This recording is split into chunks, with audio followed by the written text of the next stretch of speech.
Bonjour, bienvenue dans Maman Cuisine. La recette d'aujourd'hui, c'est la pâte à tacos fait maison. On peut l'utiliser pour faire des tortillas. C'est quelque chose de très simple et facile à faire.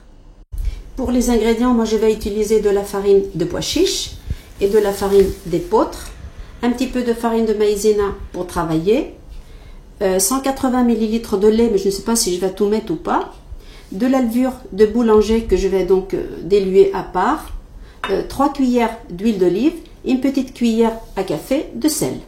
Première étape, je vais diluer donc mon sachet de levure de boulanger dans une bonne cuillère à soupe de la farine que j'ai prélevée d'ici.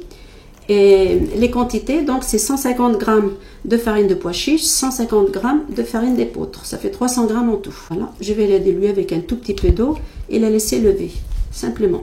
Voilà. Deuxième étape, je vais mettre l'huile d'olive, 2 et 3, voilà. Ensuite, la levure que j'ai mis à diluer dans le petit bol. Et peu à peu, je vais mouiller avec le lait. Je vais faire une pâte assez ferme.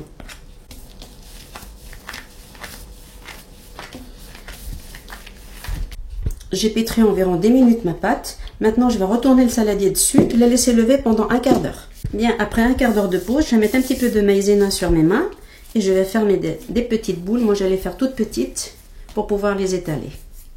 Voilà, je fais comme d'habitude. Comme ça, elles sont toutes pareilles. Bien, maintenant, on va étaler les tacos. On les fait plus ou moins grands.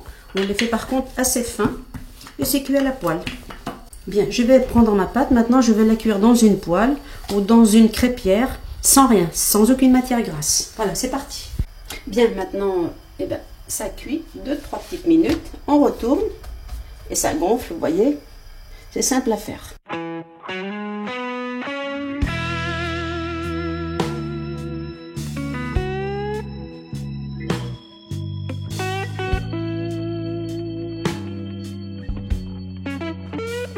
La pâte à tortilla a fini de cuire, ça prend 2 minutes de cuisson, donc vous voyez, c'est souple, on peut l'enrouler, on peut le faire en rectangle et la faire griller, on peut garnir avec une garniture viande ou alors juste des crudités.